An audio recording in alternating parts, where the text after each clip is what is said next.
వల్లభనేని వంశీ మామూలు క్రిమినల్ కాదని టీడీపీ నేత వర్ల రామయ్య అన్నారు.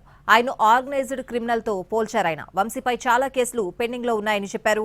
ఇప్పుడు వల్లభనేని వంశీ అరెస్టుతో గన్నవరం ప్రజలు పండుగ చేసుకుంటున్నారని తెలిపారు వర్ల రామయ్య.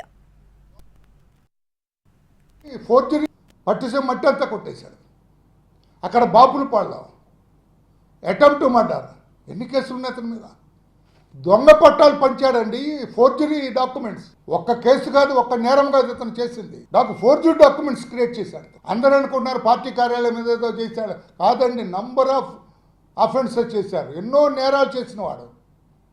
అందుకే ఇతన్ని ఆర్గనైజ్డ్ క్రిమినల్ కింద కూడా అరెస్ట్లో మెన్షన్ చేయాలని చెప్పి కూడా నేను సంతోషపడుతున్నారు. అందరూ అతను అరెస్ట్ చేస్తే నేర ప్రవృత్తిలో ఆరితేరిన వాడు అతను. లేకపోతే ఇన్ని ఆస్తులు ఎక్కడి నుంచి వస్తాయండి? అతను ఏమైనా కష్టపడి ఆయన ఉద్యోగం చేశాడా? ఏమైనా వంశవారంగా ఏమైనా జమీందారి కుటుంబం అది? లేదే.